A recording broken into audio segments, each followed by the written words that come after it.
Hi friends, welcome to Shiva tutorial. ఇది average సంబంధించిన chapter ని మనం డిస్కస్ చేద్దాం. ఇది పార్ట్ 1 కింద కన్సిడర్ చేసుకోండి. ఇది పార్ట్ 1. ఈ యావరేజెస్ అంటే ఏంటిదని అంటే, యావరేజెస్ ని మనం సరాసరి అనొచ్చు, సగటు అని కూడా అనొచ్చు. ఓకేనా? యావరేజ్ అంటే అర్థం ఏంటంటే, యావరేజ్ అంటే రాసుల మొత్తం బై రాసుల సంఖ్య. రాసుల మొత్తం బై రాసుల సంఖ్య. ఇది మనకున్న ఈ చాప్టర్ కి సంబంధించిన ఫార్ములా. ఈ ఫార్ములా మనకి ఇంపార్టెంట్. యావరేజ్ కనుక్కోమంటే ఏం చేస్తాం? రాసుల మొత్తాన్ని తీసుకుంటాం ఫస్ట్. దాని తర్వాత ఏం చేస్తామంటే, ఏ రాసులను మనం ప్లస్ చేయటం ద్వారా ఈ మొత్తం వచ్చిందో ఆ ఎన్ని సంఖ్యలో మీరు చూసేదాన్ని రాసుల సంఖ్య అని అంటాం. ఓకేనా ఫ్రెండ్స్? ఇప్పుడు 10, 20, 30, 40 వీటి యొక్క యావరేజ్ ఎంత అని అన్నారు అనుకోండి. యావరేజ్ చూడండి ఫ్రెండ్స్, యావరేజ్ అంటే ఏంటిది? రాసుల మొత్తం. వీటిని మనం ఏమంటామంటే రాసులు అని అంటాం. ఓకేనా ఫ్రెండ్స్? దీన్ని మనం ఏమంటాడంటే, మనకి ఎగ్జామ్ ఏ విధంగా అడుగుతాడంటే, ఒక 4 స్టూడెంట్స్ ఉన్నారు, వాళ్ళకి వచ్చిన మార్కులు 10, 20, 30, 40. అయితే వీళ్ళ యొక్క సరాసరి ఎంత అని అడుగుతాడు. అంటే మనం ఏం చేయాలి? అక్కడున్న రాసుల మొత్తాన్ని యాడ్ చేయాలి. ఇప్పుడు చూడండి, 10, 30, 60, 100 అంటే రాసుల మొత్తం మనకి ఎంత వచ్చింది? 100 వచ్చింది. అయితే రాసుల సంఖ్యని 1 ఉంది, 2 ఉన్నాయి, 3, 4 అంటే వీటినేమో మొత్తం అంటాను, వీటినేమో సంఖ్య అంటాను. అంటే 4 స్టూడెంట్స్ అనే వాళ్ళు ఇక్కడ ఉన్నారు కాబట్టి డివైడెడ్ బై 4 చేస్తాం. అంటే ఇక్కడ ఏంది? 4 1s are 4 25s are అంటే యావరేజ్ ఎంత వచ్చింది మనకి? 25 వచ్చింది. ఈ 25 అనేది ఈ స్టూడెంట్ కి మాత్రమే సంబంధించిందా? కాదు. ఈ స్టూడెంట్ కి మాత్రమే సంబంధించిందా? కాదు. అంటే ఈ స్టూడెంట్ కి మాత్రమే సంబంధించిందా అంటే కాదంటాం. ఈ 25 అనేది ఈ 4 స్టూడెంట్స్ యొక్క యావరేజ్. ఈ యావరేజ్ ని మనం మార్చాలి, చేంజ్ చేయాలి అని అంటే ఒక పర్సన్ ని మనం ఎప్పుడు కూడా కన్సిడర్ చేయొద్దు. ఎందుకని అంటే ఈ యావరేజ్ ఎంత ఎవరికి వచ్చింది? ఈ ఉన్న 4 స్టూడెంట్స్ ప్లస్ ఈ వాళ్ళ యొక్క సంఖ్య. అంటే 4 స్టూడెంట్స్ కి మొత్తం వచ్చిన మార్కుల్ని మనం క్యాల్కులేషన్ చేస్తే ఈ 25 వచ్చింది కాబట్టి దీన్ని మనం మార్చలేము. ఇంకొకటి ఇక్కడ ట్రిక్ ఏంటంటే, ట్రిక్ చెప్తాను చూడండి. అది ఆల్మోస్ట్ అందరికి తెలుసు అనుకుంటున్నాను. ఏదైనా క్రమానుగణిత సంఖ్యలు అంటే ఏంటిది? ఇప్పుడు ఈ 10, 20, 30 ఉన్నాయి కదా, వీటి మధ్య ఉన్న గ్యాప్, వీటి మధ్య ఉండే ఈ గ్యాప్ 10 ఇంకోటి తీసుకుంటే ఇక్కడ 10. వీటిని మనం ఏమంటాం? క్రమానుగణిత సంఖ్యలు అని అంటాం. సపోజ్ ఇంకొకటి మనం ఆలోచిస్తే 3, 5, 7, 9. ఈ మొత్తం ఏంటి? క్రమానుగణిత సంఖ్యలు. అంటే ఎక్కడైనా సరే క్రమానుగణిత సంఖ్యల యొక్క యావరేజ్ ఎంత అని అడిగితే మీరు చేయాల్సింది ఒక్క సెకండ్స్ లో 10 సెకండ్స్ లో ప్రాబ్లం చేయాలంటే, ఇక్కడ చూడండి, లాస్ట్ నెంబర్ ని తీసుకోండి, ఫస్ట్ నెంబర్ ని తీసుకోండి. లాస్ట్ నెంబర్ ఎంత? 9, ఫస్ట్ నెంబర్ ఏమో 3. ఈ రెండింటిని యాడ్ చేయండి. 9, 3, 12 డివైడెడ్ బై ఎన్ని సంఖ్యలు తీసుకున్నారు? ఈ ఫస్ట్ తీసుకున్నారు, లాస్ట్ తీసుకున్నారు, మొత్తం 2 కాబట్టి 2 6 are 12 అంటే మన ఆన్సర్ ఎంత? 6. ఇక్కడ చెప్పండి ఫ్రెండ్స్, ఇక్కడేమో క్రమానుగణిత సంఖ్యలే ఉన్నాయి. ఇక్కడ ఇదొకటి 40, ఇదొకటి 10, మొత్తం 50 బై 2 ఎంత అంటే 25 అనేది దీని యొక్క యావరేజ్. అంటే నేను ఇక్కడ ఏం చెప్పాలనుకుంటున్నాను అంటే, క్రమానుగణిత సంఖ్యలు అన్నప్పుడు మనం ఏం చేయాలంటే ఫస్ట్ నెంబర్ ని తీసుకోవాలి అండ్ లాస్ట్ నెంబర్ ని తీసుకోవాలి. ఓకేనా? ఇప్పుడు 1 నుండి 105 వరకు, 1 నుండి 105 వరకు గల సంఖ్యల యొక్క యావరేజ్ అని అంటే మీరు ఏం చేయగలుగుతారు?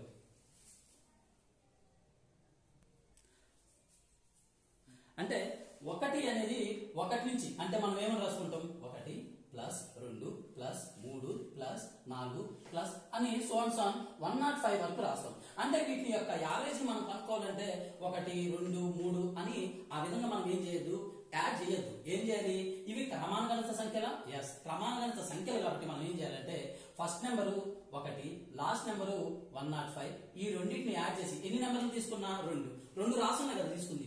అదేమో ఫస్ట్ నెంబర్ 1, సెకండ్ నెంబర్ 1. ఈ రెండింటి యొక్క యావరేజ్ కాబట్టి రాసుల మొత్తం బై రాసుల సంఖ్య 106/2 = 53 అనేది మన ఆన్సర్ అవుతుంది. ఓకేనా ఫ్రెండ్స్? మన క్వశ్చన్ ఏమడుగుతాడంటే, 2 నుంచి 30 వరకు గల సరి సంఖ్యల యావరేజ్ ఎంత అని అడుగుతాడు. 2 నుండి 30 వరకు గల సరి సంఖ్యల, కేవలం సరి సంఖ్యల యావరేజ్ అంటే ఎలా తీసుకుంటారు మీరు? చెప్పండి ఫ్రెండ్స్. 2 నుండి 30 వరకు గల సరి సంఖ్యల యావరేజ్ ఎంత? అంటే 2 అనేది సరి సంఖ్య అండ్ ఇక్కడ 30 గల సరి సంఖ్య. ఇది ఫస్ట్ నెంబరు, ఇది లాస్ట్ నెంబరు. తీసుకోవచ్చా? చూడండి ఒకసారి. 2 + 4 + 6 సో ఆన్ 28 + 30. అంటే ఫస్ట్ నెంబర్ ఏమో 2, లాస్ట్ నెంబర్ ఏమో 30. ఈ రెండింటిని యాడ్ చేస్తే 32 డివైడెడ్ బై 2 అంటే ఈక్వల్ టు 16 అనేది ఆన్సర్. ఓకేనా ఫ్రెండ్స్? నెక్స్ట్ క్వశ్చన్ చూడండి. ఇప్పుడు 2 నుండి 30 వరకు గల బేసి సంఖ్యల సగటు. దీన్ని ఏం చేస్తాం ఫ్రెండ్స్ అంటే ఇందాకేమొచ్చింది 2 నుండి 30 వరకు గల సరి సంఖ్యల సగటు అంటే ఇది సరి సంఖ్య, ఇది సరి సంఖ్య. కాబట్టి ఏం చేశారు? ఈ రెండింటిని యాడ్ చేశారు. మరి 2 నుండి 30 వరకు గల బేసి సంఖ్యల సగటు అంటే మనం ఏ విధంగా చేయాలంటే ఇక్కడ 2 ఫస్ట్ నెంబర్ 2, దాని తర్వాత బేస్ సంఖ్య కదా, ఇక్కడ మనకి 2 ఫస్ట్ 2 నెంబర్ ఉంది. ఈ 2 అనేది ఏంటిది? సరి సంఖ్య. గుర్తుపెట్టుకోండి. లాస్ట్ ఎంత ఉంది? 30 ఉంది. ఇది కూడా ఏంటి సంఖ్య? సరి సంఖ్య. కాబట్టి మనం ఏం చేయాలంటే 2 తర్వాత ఇప్పుడు వచ్చేది ఏంటిది? 3 వస్తుంది. 3 వస్తుంది కదా. నెక్స్ట్ 30కి ముందు 29 వస్తుంది. అంటే చూడండి ఫ్రెండ్స్, ఇక్కడ 3ని మనం ఫస్ట్ నెంబర్ గా కన్సిడర్ చేయొచ్చా? చేయొచ్చు. ఎందుకంటే చూడండి 20 నుండి 30 వరకు గల అంటే ఇక్కడ 20 నుండి 30 వరకు 2 నుండి 30 వరకు కదా. ఇక్కడ 2 తీసుకున్నాం. దీని తర్వాత 3 వస్తుంది. దీని తర్వాత ఏమొస్తుంది? 5 వస్తుంది. దీని తర్వాత 7 వస్తుంది, 9 వస్తుంది, దాని తర్వాత 11 వస్తుంది. అంటే ఈ విధంగా తీసుకున్నప్పుడు ఇవి క్రమానుగత సంఖ్యలు అవుతున్నాయా? ఖచ్చితంగా అవుతాయి. ఎందుకంటే దీని మధ్య ఉన్న గ్యాప్ 2, దీని మధ్య ఉన్న 2, దీని మధ్య ఉన్న గ్యాప్ 2. కాబట్టి ఇలా తీసుకున్నప్పుడు ఇది ఫస్ట్ నెంబర్ అవుతుంది. ఈ 29 అనేది లాస్ట్ నెంబర్ అవుతుంది. 29 + 3 అంటే 32 బై 2 అంటే 16 అనేది మన యొక్క ఆన్సర్ అవుతుంది. ఓకేనా ఫ్రెండ్స్? అంటే 2 ఇచ్చి 30 ఇస్తే అంటే మనం ఏ విధంగా అడగవచ్చు. ఇంకో క్వశ్చన్ చెప్తాను చూడండి.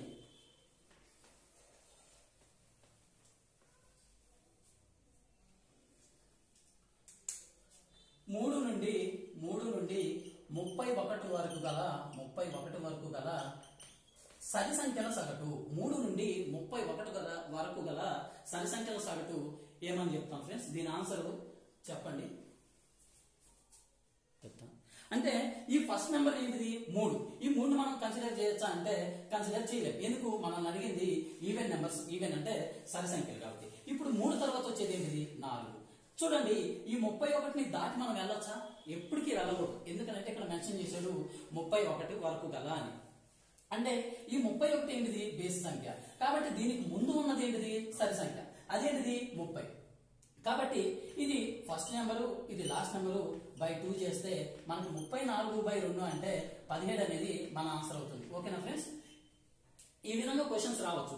రీసెంట్ గా జరిగిన ఎగ్జామ్స్ రైల్వేలో జరిగినాయి కదా, 2024లో జరిగిన ఈ ఎగ్జామ్స్ కి ఇలాంటి క్వశ్చన్స్ వచ్చాయి. ఇలాంటి క్వశ్చన్స్ వచ్చినప్పుడు మనం కంగారు పడుకోకూడదు. కంగారు పడి ఏమవుతుందంటే అక్కడ ఆప్షన్లు మనకు 17, 18, 19 అనేస్తారు. మనం తొందరగా చేయడం కాదు, మనం తొందరగా చేసేటప్పుడు ఎంత యాక్యురేట్ గా చేస్తాం అనేది ముఖ్యం. కాబట్టి ఇలాంటి క్వశ్చన్స్ వచ్చినప్పుడు అది నుండి సరి సంఖ్య అడిగిందా, బేస్ సంఖ్య అడిగిందా అనేది కన్ఫర్మ్ చేసుకోండి.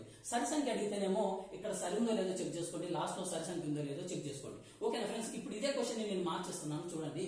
ఇక్కడ 2 నుండి 31 వరకు అంటే ఏం చేస్తారు?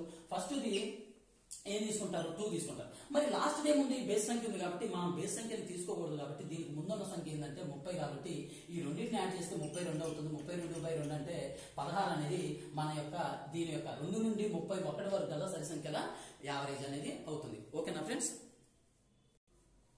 చూడండి friends, next A type of questions రావచ్చు అంటే నేను ఒకసారి చెప్తాను చూడండి. దాన్ని చూడగానే ఏ విధంగా ఆన్సర్ చేయాలి. ఇప్పుడు చూడండి 1, 3, 5, 7 వీటి యొక్క యావరేజ్ ఎంత? ఓకేనా? వీటి యొక్క యావరేజ్ ఎంత? నెక్స్ట్ 1, 3, 5, 7, 9 వీటి యొక్క యావరేజ్ ఎంత? మామూలుగా దీనికి చేయాలి అని అంటే మనం పెద్దగా కష్టపడాల్సిన అవసరం లేదు. దీన్ని మనం చాలా ట్రిక్కీగా చేయొచ్చు.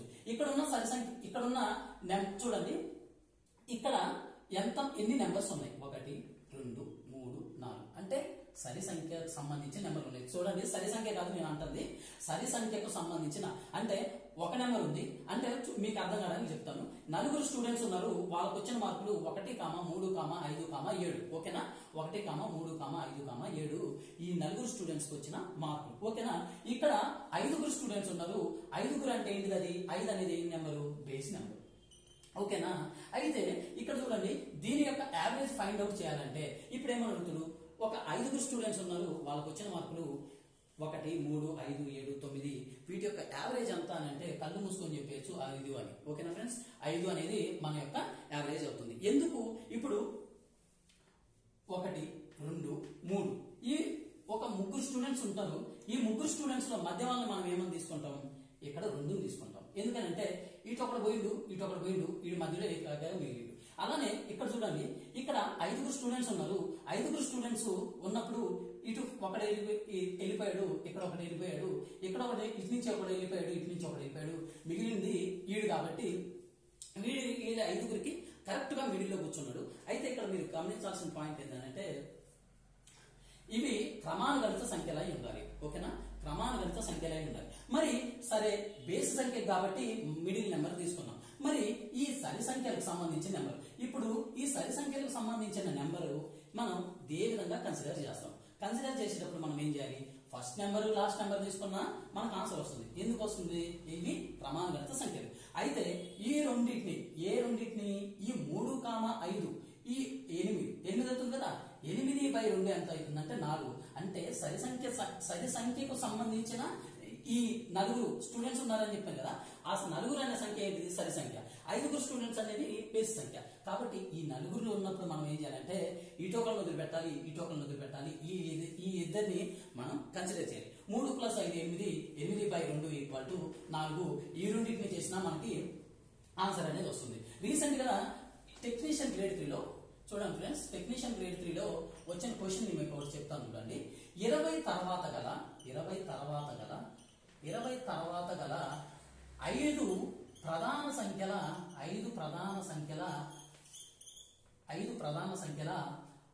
యావరేజ్ అడిగాడు. ఎవరైనా ఫాస్ట్ గా చేసేవాళ్ళు ఉంటే చేసి దీన్ని స్కిప్ చేసి మీరు ఆన్సర్ అనేది మీకు వచ్చిందో రాదో చెప్పండి, నేను దీనికి ఎక్స్ప్లెనేషన్ ఇస్తాను. చూడండి ఫ్రెండ్స్, ఈ క్వశ్చన్ మనం ఏ విధంగా చేయాలంటే 20 తర్వాత గల 5 ప్రధాన సంఖ్యల, మరి 20 ప్రధాన సంఖ్య కాదు. కాబట్టి మనం ఏం చేయాలి? ఫస్ట్ 20 మనం కన్సిడర్ చేయకూడదు. కాబట్టి 20 తర్వాత వచ్చే ఒక ప్రైమ్ ఇక్కడే ఇచ్చింది. ఇది మనం మెయిన్ పాయింట్. ఏంటిది? అది ప్రధాన సంఖ్య, ప్రైమ్ నెంబర్స్. అంటే మనం ఏమనుకోవాలి? 20 తర్వాత ప్రధాన సంఖ్యలు ఉన్నాయి, ఆ ప్రధాన సంఖ్యలు మనం కేవలం 5 వాటిని తీసుకోవాలి. అది ఏంటిది? 21 ప్రైమ్ నెంబరా? కాదు. 23 ప్రైమ్ నెంబరా? అవును. ఇప్పుడు చూడండి, మీకు ఒక హింట్ ఇస్తాను. ఏదైనా సరే ప్రైమ్ నెంబర్ వచ్చింది అని అంటే అది సరి సంఖ్య ఎప్పటికీ కాదు. ఒకే ఒక సరి సంఖ్య ఉంటుంది, అది కేవలం 2 మాత్రమే. ఈ 2 మాత్రమే ప్రధాన సంఖ్య అవుతుంది. మిగతాది ఎక్కడైనా సరే ప్రైమ్ నెంబర్ వచ్చింది అని అంటే అది మాత్రం ఎప్పటికీ సరి సంఖ్య కాదు. ఓకేనా ఫ్రెండ్స్? అయితే 23 ప్రైమ్ నెంబర్. దాని తర్వాత 29, 27 ఎందుకు కాదు? 3 9 27 కాబట్టి అది కూడా ప్రైమ్ నెంబర్ కాదు. 29. దీని తర్వాత ఏంటిది? 31. 31 తర్వాత 33 కాదు, ఎందుకంటే 11 3 = 33 కాబట్టి 33 నేను రాయట్లా. దీని తర్వాత 37, ఎందుకంటే చూడండి 35 అనేది 7 5 35 కాబట్టి పోదు. కాబట్టి ఇది ప్రైమ్ నెంబర్. ఎన్ని అయిపోయింది? 1 అయిపోయింది, 2 3 4. నెక్స్ట్ వచ్చేది ఏంటంటే 39 అనేది 13 3 = 39 కాబట్టి మనం దాన్ని తీసుకోకూడదు. చూడండి ఫ్రెండ్స్, నేను మొదటి నుంచి చెప్తున్నాను, నేను వీడియో స్టార్ట్ చేసిన కాడి నుంచి టేబుల్స్ మీకు ఎప్పుడైతే వస్తాయో క్యాలిక్యులేషన్ అనేది ఎక్కువ ఉంటుంది. క్యాలిక్యులేషన్ అనేది మీకు చాలా అంటే చాలా ఈజీ చేయగలుగుతారు. ప్రైమ్ నెంబర్స్ ఏ విధంగా గుర్తుపెట్టుకోవాలి కూడా నేను ఈ వీడియో ఎండింగ్ లో మీకు టిప్ చెప్తాను చూడండి. అయితే 39 మనం తీసుకోలేము. 39 అనేది ఏంటిది? మనకి 13 టేబుల్ లో వస్తుంది. కాబట్టి 13 టేబుల్ వస్తుంది, 3 టేబుల్ లో వస్తుంది. అంటే నెక్స్ట్ ఏంటిది? 41. ఈ 41 అనేది ప్రైమ్ నెంబర్. అయితే చూడండి, ఇక్కడ మీరు క్యాల్కులేషన్ చేసేటప్పుడు ఎలా చేయాలో నేను చెప్తాను. ఇది ప్రైమ్ నెంబర్ కాబట్టి దీన్ని రఫ్ చేస్తున్నాను, దీన్ని రఫ్ చేస్తున్నాను. చూడండి, 20 20 30, 40 ఒక 30, 70 70 30, 100 100 ఒక 40, 140. ఓకే కదా? 3 9 12 13 20 21. మొత్తం ఎంత అవుతుంది? 161. ఇవి క్రమానుగత సంఖ్యలు అయితే మీరు మిడిల్ నెంబర్ తీసుకోవచ్చు. క్రమానుగత సంఖ్యలు ఏంటి? వాటి మధ్య ఉన్న డిఫరెన్స్ ఈక్వల్ గా ఉండాలి. ఇక్కడ ఎంత ఉంది? 6 ఉంది. మరి ఇక్కడ ఎంత ఉంది? ఇక్కడ 2 ఉంది. అంతే కదా? అంటే ఇవి క్రమానుగత సంఖ్యలు కాదు. ఇప్పుడు ఏం చేయాలి? 161 ఎన్ని నెంబర్లు? 5 నెంబర్లు. కాబట్టి మనం ఏం చేయాలంటే 5 తోటి దాన్ని డివైడెడ్ బై చేయాలి. గుర్తుంది కదా ఫార్ములా? ఏంటిది? యావరేజ్ ఫార్ములా ఏంటి? రాసుల మొత్తం బై రాసుల సంఖ్య. రాసుల మొత్తాన్ని చేసామా? చేసాం. ఎంత వచ్చింది? 161. రాసుల మొత్తాన్ని చేస్తే 161 వచ్చింది. మరి రాసుల సంఖ్య ఏంటి? 5. అది వాడిచ్చింది. చూడండి, ఇప్పుడు 5 30లా చూడండి, ఇక్కడ చేస్తాం. 5 3 15, 1 మిగులుతుంది 11, 5 2 10, ఇక్కడ మళ్ళీ 1 మిగులుతుంది, పాయింట్ పెట్టుకుంటే 10 అవుతుంది. అంటే 5 2 అంటే 32.2 అనేది మన యొక్క ఈ 20 తర్వాత గల 5 ప్రధాన సంఖ్యల యావరేజ్ అనేది అవుతుంది. ఓకేనా ఫ్రెండ్స్? ఎక్కడైనా డౌట్ ఉంటే కింద కామెంట్ సెక్షన్ లో పెట్టండి. నేను మీకు దానికి నేను రిప్లై ఇస్తాను. ప్రధాన సంఖ్యల్ని మనం ఏ విధంగా గుర్తు పెట్టుకోవాలో నేను చెప్తాను. చూడండి ఫ్రెండ్స్, 1 నుంచి 100 వరకు ఏ విధంగా గుర్తు పెట్టుకోవాలి. మీరు ఈ ఏదైనా సరే రీజనింగ్ చాప్టర్ లోకి వెళ్ళేటప్పుడు ఏం చేస్తారు? రీజనింగ్ చాప్టర్ లోకి వెళ్ళేటప్పుడు మీరు ఖచ్చితంగా కోడింగ్ డీకోడింగ్ చాప్టర్ ని ఖచ్చితంగా చదివే ఉంటారు.